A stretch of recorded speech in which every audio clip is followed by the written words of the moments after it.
We make a lot of really great machinery, and it's all focused around the cannabis industry. Of course, now that hemp is basically cannabis debred or with THC bred out of it, we're seeing that there's quite a bit of a crossover there. That's Cullen Raichart, founder and CEO of GreenBroz, a company that makes equipment for the cannabis and hemp industry. This is the Lancaster Farming Industrial Hemp Podcast. My name is Eric Harlow, and today we'll listen to my interview with Cullen Raichart, and we'll hear about GreenBroz and the different pieces of equipment that his company makes. This interview was recorded last week before the big coronavirus shutdown, but we'll talk more about that right after this break from our sponsors.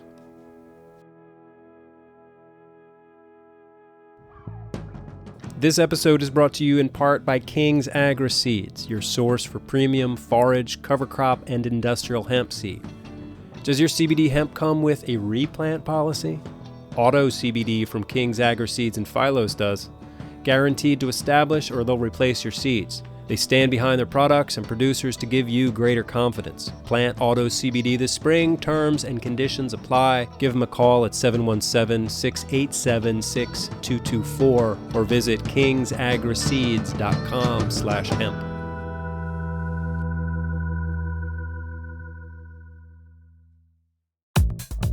This episode is sponsored by Advanced Hemp, the world's first hemp-specific fertilizing system designed to maximize yields and CBD production.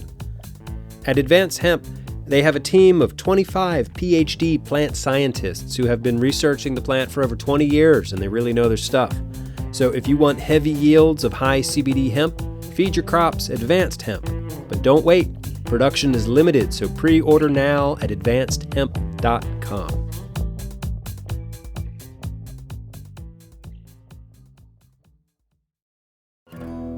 Holy shit, these are crazy times we're living in. Worldwide pandemic, stock market tumbling, economies crumbling, schools closing. Everything is in flux and seems to be poised for disaster.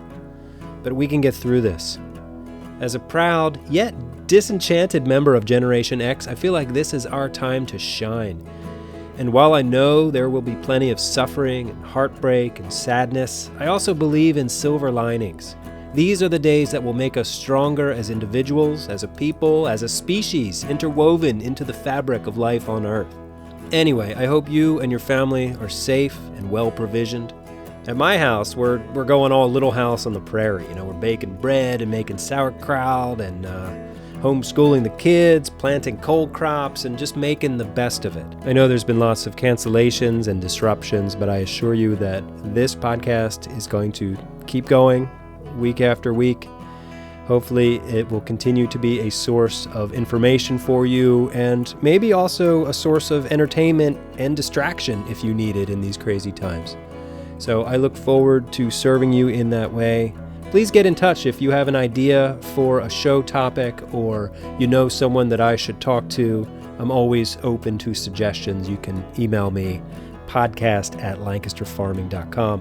Speaking of lancasterfarming.com, our website is updated regularly with coronavirus news that affects agriculture, so be sure to check that out. Speaking of news affecting agriculture, I am trying to schedule a time to talk to the folks at the Pennsylvania Department of Agriculture to see how the coronavirus disruption is affecting the hemp industry here in the state. So hopefully I'll have something to share with you soon. Anyway, here's to getting through this together. And on to our interview with Cullen Raichart from GreenBroz. Cullen Raichart, founder and CEO of GreenBroz. Welcome to the Lancaster Farming Industrial Hemp Podcast. How you doing? I'm great, man. Thank you for having me on. Absolutely. So GreenBroz is a company that, would you say, specializes in automation machines for the cannabis industry? Harvesting solutions is more the focus. We make a lot of really great machinery. Okay. And it's all focused around the cannabis industry because the cannabis plant has such a different need of handling, need for handling, special needs kind of thing. Yeah. It's very unique.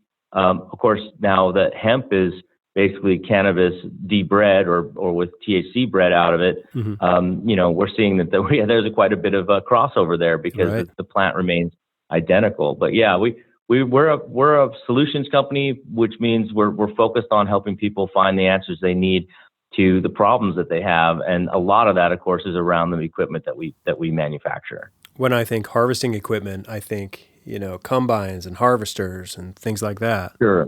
But you are not doing like field harvesting with this. This is sort of like a post-field pre-processing solutions. Yeah, right. So this is it's very interesting. It's great actually speaking with you because the perspective from cannabis to hemp is considerably different, right? There is yet to be combines for cannabis. There also isn't really that need yet for cannabis. Where hemp just came on the scene like a monster, and it needs all of that, right? Right. So. Yep. And that's where a lot of, cannabis companies are caught on the back foot because, it's just a volume thing. That's just not something that cannabis has ever been, has grown into yet. So, what you're seeing is a lot of people trying to quickly adapt and get ready for the hemp market, but hemp has considerably different needs than cannabis, although to some extent, and in some instances, like the smokable hemp, it's identical, right? Smokable hemp should be handled in an identical fashion. But your hemp that's going to be used for distillate or isolate, that kind of stuff, that's a bulk handling thing, which is not generally a cannabis kind of process. No, I know there's a lot of new people in the hemp space, and I admit I don't know what some of these pieces of equipment are, so maybe we can sort of go through the machines that you make and talk about each one. So looking at your website, I see a list of products. This is at greenbroz.com. What is a sorter? Can you explain what a sorter is? Yeah, so our sorter is it's a size sorting machine. It's very typical process for a large producer. They need to separate their product into different sizing for different grading purposes, and then they send some of the smaller stuff goes off to other kind of processes. And what we found over the years is that people have different reasons for sorting, but that reason, the whole fact that it needs to be sorted still exists. So it's just a machine that uses real simple principles to separate the sizing of the product. Okay. From small to large. Right. Then you can kind of gauge in there anywhere you want to and get the exact sizing that you want out of it. It's pretty cool. Nice. How about a trimmer? Can you explain what a trimmer does? Yeah, so trimming is de-leafing, right? In cannabis, it's really important because the leaves add a certain amount of harshness and flavor to the cannabis product that are considered to be undesirable. Nowadays with cannabis, though, some of the leaves have as much, THC content as the flowers. When you see the way these guys are growing stuff, it's just amazing. But still, there's the need to remove the leaf material from the flower itself. So That's what the trimmer does. And we do it dry. We're a dry company, dry processing. Oh, okay. And so having a trimmer machine as opposed to doing it by hand, what kind of like labor, time, and cost would that save? Yeah, so it just depends. Literally, it depends on what level of finish you're going to. But if you look at trimming in general, it saves. One of our larger machines does about 10 to 14 pounds an hour now, and a human with scissors can do 1 to 2 pounds a day. So, that's kind of the general labor savings that you're getting. And trimming is like the first thing, right? It was the biggest, longest pole in the tent, if you will. It was the thing that people were absolutely struggling with the most. And that's why a lot of trimming companies kind of jumped into the marketplace, because it just was the thing that everybody had to get their hands on. Okay. And then you've got some, like an extractor. Can you explain what that is? So we have a dry sift machine, which is a valuable machine in that it takes, like, from your leaf waste, the material that would generally be sent off for kind of ancillary, secondary kind of processing, and it takes the trichomes or the resin glands off of that material and separates it out. Okay. And it gives you a much more concentrated product to start with. And from there, you can take it and do oils or any number of other processing options. Okay. And then what's a batcher? The batcher is a microweighing device, which is it's brilliant. The company that developed that machine focused on micro processing, micro batching, so like eighths and below, get down to 1/100th of a gram. So with cannabis, it's really important that you're not wasting and overpacking material. With at the value point of cannabis, it makes a lot of sense, right? A lot of people have been using multi-head options, and those multi-head options are just gross from a fine-tuned perspective. They don't get as accurate or nearly as accurate. And with cannabis, people want to not only weigh real accurately, but they also want to have their eighths be 1, 2, 3 buds type of thing. So they can set with the micro batcher, you can set the number of particles you want in your batcher, and it will give you accurate weighments all the way down to 1/100th of a gram. Wow. Okay. A destemmer, that sounds pretty obvious, but is there anything I'm missing on that? It takes the stems off? Yeah, it takes the flowers off the stem. It's pretty straightforward. We just got our patent on that, which is pretty cool. Nice. You put the stem into the hole and it pulls it through and knocks off the flower. So it's a pretty much essential process in dealing with flower. If you're harvesting and you're taking the flower portion and processing the flower portion, you definitely need to destem. Okay. Is that something that people call also a bucker? Yeah, it's called a bucker, right? Okay, got it. And then you've got some rosin presses here. What's a rosin press? So a rosin press takes your flower material and it takes your flower material and you compress it with heat and pressure, and it extrudes the oils out of the process. So it's pretty cool. They're for making like a natural extract, if you will. Okay.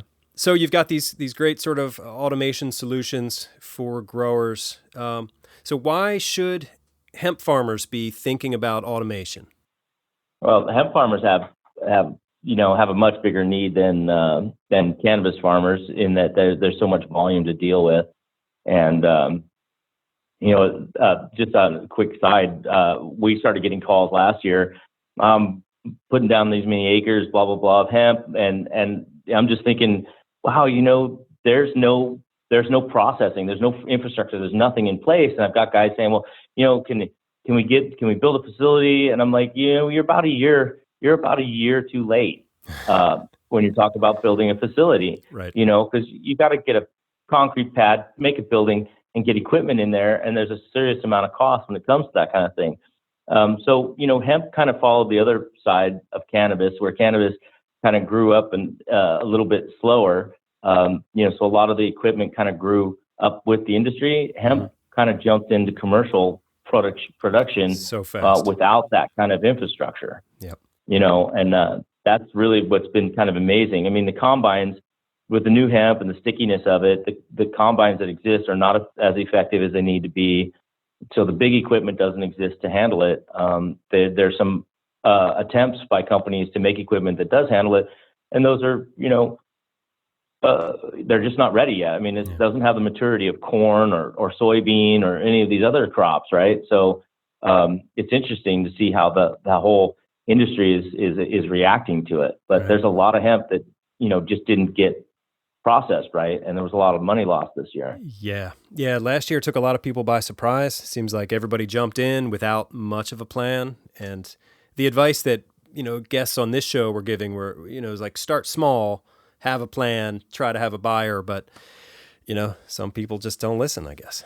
Well, it's funny. I mean, the buyer question is like, I remember everybody's got a buyer, and I kept hearing the same small group of buyers. I keep thinking, okay, they're not buying everything, and I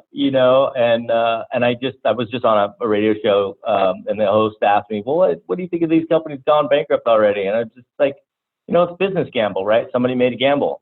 They didn't have everything they had that they should have had in order going into it. And it's unfortunate, but I mean, that's how business is.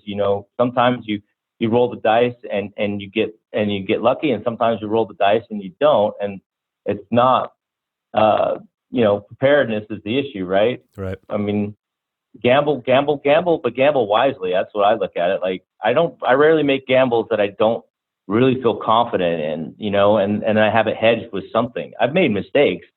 That's how business is, but Yeah. So a lot to learn in this industry. there is a lot to learn, and it's just growing. So, I mean, we're gonna start to see a lot of different things come along in this industry. Right. I know it. It's great. It's exciting stuff. Yeah. So how did you get involved in the hemp cannabis space? And you're an inventor. How did you become an inventor? What's your story? Well, I've always seen things mechanically. I'm really good with that. My mind works really well around mechanics, Mhm. right?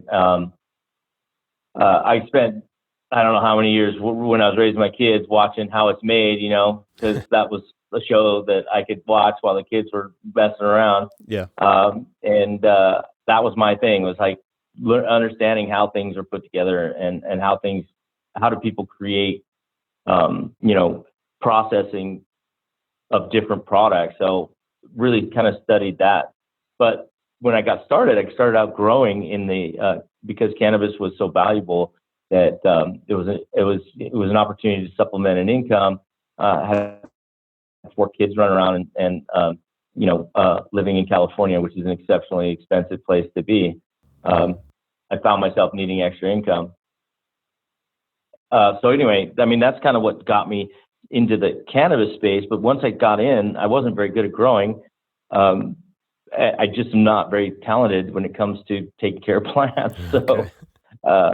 but there was a lot of room in there. There was so much need for material handling and processing, and it didn't, because it was an underground market, it didn't seem like there was a lot of people addressing it. So that's why I kind of jumped at it with the opportunity to kind of, solve some really simple processing problems with some machines. In 2012 is when I started the company, and we launched our trimmer. Our first machine was the tumbler, which is the extraction device that we talked about earlier. Yeah. Okay. That was the first one. Yeah. And then I launched the trimmer, and the trimmer's been our bread and butter. And now we just introduced a grinder, which I think is going to absolutely shake the whole industry again, because we've actually developed a way to make consistent particle sizes versus a lot of these machines out there that don't. So, for extraction or pre-rolls or what have you, when you want consistency in your particle sizing, this machine's the deal. Okay. Pretty cool. Yeah. So I was reading on your website that you were in the Navy. All right. How did that experience? How does that experience sort of inform what you're doing now? Well, I hated it, and I don't mean. I mean, I didn't. I think it was great. It was a great experience in my life. I was on a carrier, so I spent a lot of time at sea. We didn't get the opportunity to be in port as much as some of the smaller ships, and there was a lot about it that I at the time of my life I didn't understand the value of, right? But getting out, and starting my own company, I look back at the things that I was forced to do and really understand that value. Like, we used to have tool control like no other, because on a flight deck, if you come off the flight deck and you don't have a tool in your toolbox, everybody stops flying airplanes. And you bet you're the guy standing tall, getting your butt chewed by somebody if you lost a tool. So they had toolboxes with shadows in them. I mean, all stuff that seemed kind of normal now, but at back in the day, that was a lesson the Navy learned very expensively. And I got taught that lesson, and fortunately I took that with me into my business. But then the other thing is process, like talking about an organization that has learned lessons hard way. They also understand process, and so that everything has a way that you do things, so that everything gets done the same way.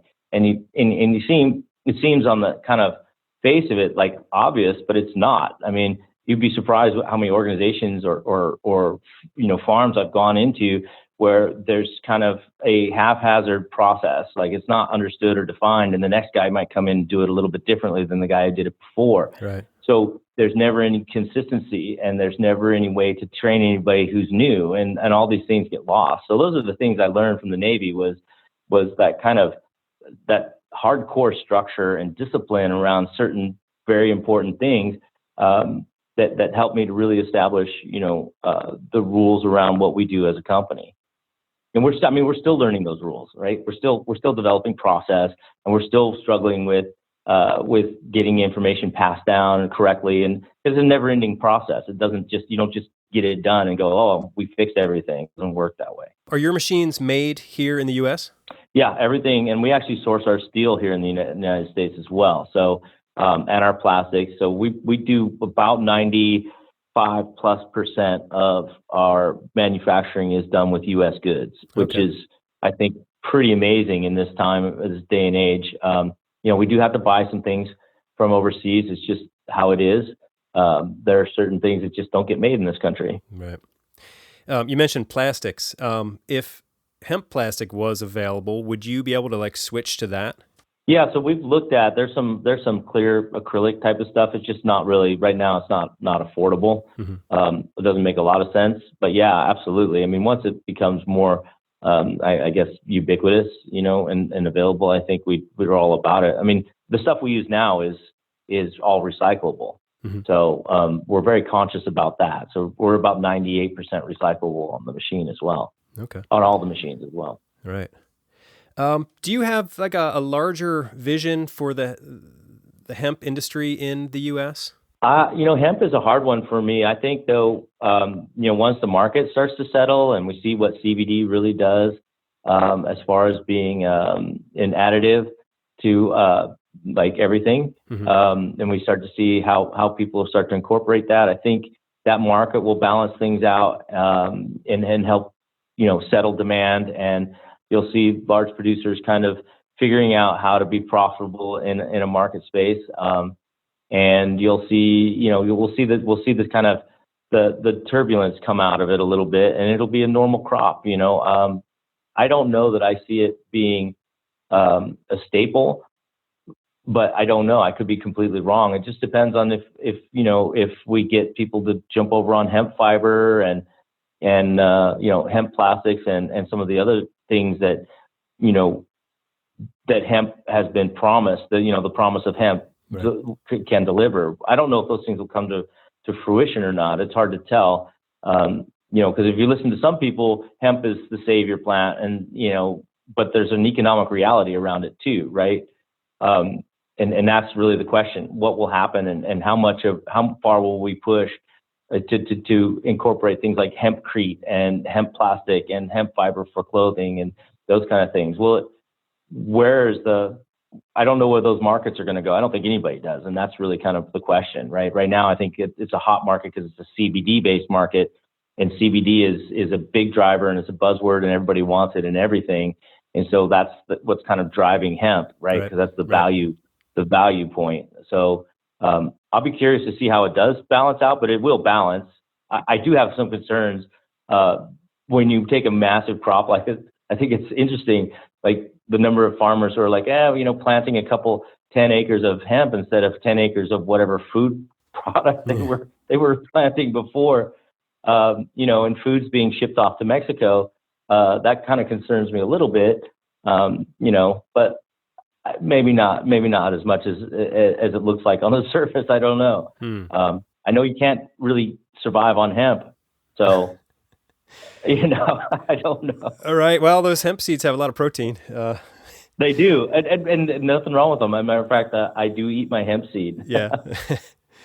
Yeah. There was one guest on the show a couple of months ago. He's an English builder with hempcrete, and his idea was that he sort of wishes that the people making money in the CBD end of things, and even the cannabis side of things, would invest that money in the infrastructure that we need here in the United States to sort of get the processing done for the fiber side of the crop, because that's where I think that large promise of hemp lies. It's with hemp as a big ag crop. Yeah, it's interesting. I mean, I think these are these kind of moments where there's this consciousness around it, right? And there's some people with ideas around it. But will the economics of it allow us to make it shift like that, and Right. that's the will portion. Do we have the will to as a country to kind of enforce a change like that? And I don't want the government enforcing that change, but I want, I would like to see, companies embracing that. But then you also have these companies who are growing into these industries and they don't have time to wait. Like infrastructure for the industry is being built traditionally because they don't have time to wait to develop and build. They have to build now. So that's Right. depending on whatever present mechanisms exist. And so, it's just a huge shift. Like it sounds, all these things sound, they're kind of, I don't want to placate or talk down to it because they're altruistic in a sense, right? These are great ideas, but it's so much movement of industry. And that, industry is a slow behemoth. It doesn't like to move like that. It likes to move real slow. So to me, it makes, I don't see it happening quickly. And I mean, if the economics start to pan out, then that will push it all. But I mean, there's a ton of infrastructure for, how do you in mass prepare, product for hempcrete? And those things don't exist yet. So, I mean, there's a lot of stuff that has to be kind of built in to make that a super reality. And the first thing there has to be an economic driver. Right. The reality is like the ethos and the morals and the commitment from an ideological standpoint are great, but there has to be an economic driver because if the economics are too far balanced or unbalanced, then we're never going to change.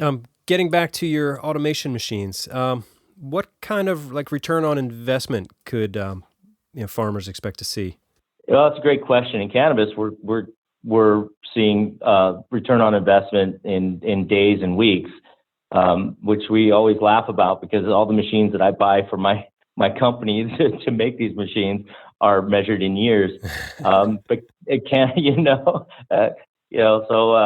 but cannabis is very used to buying equipment that measures in short time frames. Even our bigger, more expensive pieces of equipment, pencil out in 6 months. So it's really interesting marketplace, and I don't know how it's going to adjust, but right now, we've priced things where we feel that the market accepts them, but the ROI is so short that, I mean, you could charge 3-4 times as much and still get under that 2-year window. So it's really an interesting time frame. Now, hemp's a little bit different because of the value point of hemp, but there's a volume thing too with hemp that it ends up penciling itself out anyway. So it's interesting. I mean, the ROI is pretty short on most of the equipment. Okay.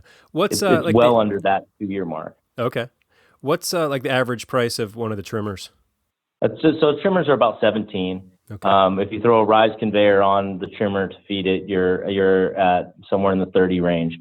So I mean, it depending on how you look at things, it's a little bit of money up front, but it pencils out pretty quick when you look at the volume of work they do. All right. When you say 17 to 30, you're talking thousands? Yeah. Okay. All right. Cool. So what's the installation process like? Are there like special power requirements? Are these like 220? Do you need a 3-phase? How's that work? No, everything, except for the grinder. The grinder can be 220 or 220 3-phase. That machine, it's a little bit beefier. The other machines are all 110, really low power usage, because we're a dry processing company. So dry processing requires a lot less power. And so it, I mean, it's pretty interesting. The machines, we do make 220 models, but those are all for Europe. So right. most of it's all 110 stuff. Yeah, and the setup is easy. You just open the box and wheel it out, and it's pretty self-explanatory. Okay. And there's videos and stuff on how to do it. Yeah. And then you have some customer service folks standing by for. Yep. Yeah. Yep. Okay. Yeah, we've got a guy answering questions, solving problems, and making sure everything's working good. Cool. Awesome. Is there anything else that you would want hemp farmers to know about GreenBroz? Well, I mean, I think that for us, we just look at the whole thing as it's as exciting as everybody else does, I think. And as a solutions company, sometimes you have to sit down and really look at a problem. It's easy to look at the problem that's right in front of your face and not really look bigger picture and see where you really need to go after. We've seen that a lot in cannabis where, people will tell you, well, I need this, I need this, I need this. Well, if we sat down and looked at your whole process, we could have saved you from buying all that and maybe gone in a different direction. So I would just say that, as a farmer, it's important to look at your entire system holistically and then make those decisions and not just knee jerk on specific needs. Oh, I got to have this solved. You may, and that may be the right answer.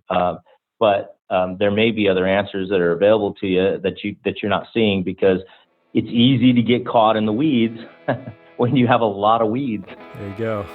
All right. Cullen Raichart, thank you for your time today. It's great to talk to you. It was my pleasure. Thank you. All right. That just about does it for me today. Thank you for listening to today's show. My name is Eric Herlock. I am the digital editor at Lancaster Farming Newspaper. Check us out online at lancasterfarming.com or follow us on Instagram at LF Podcast Hemp. I mentioned entertainment and distraction earlier in the show, so with that in mind, I'm going to leave you with a little something I made. All right, until next time, I'll see you in the newspaper.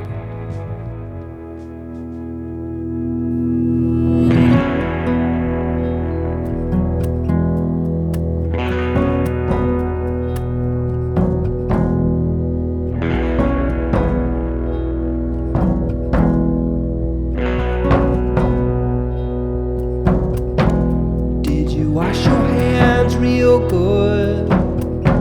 Were you singing happy birthday? Are you breathing through a face mask? Can you believe it's only Monday? Go wash your hands. Go wash your hands. None of this is your fault. Go wash your hands. Go wash your hands. None of this is your fault.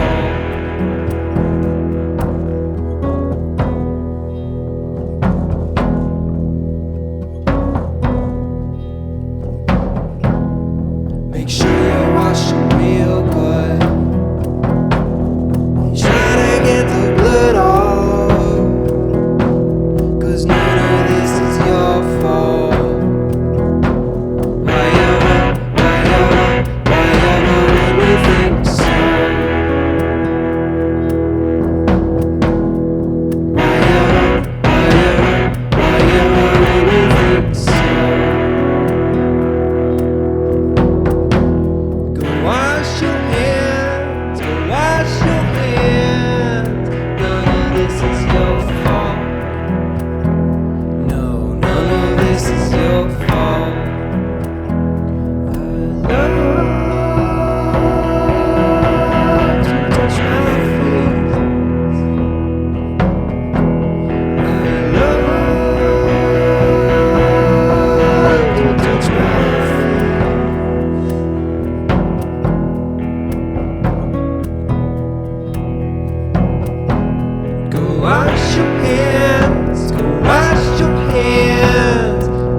Industrial hemp. Episode 77 of the Lancaster Farming Industrial Hemp Podcast is copyright 2020 by Lancaster Farming, part of the Steinman Communication family. Today's show was written and recorded, edited and produced by Eric Herlock. The music you hear is courtesy of Tin Bird Shadow.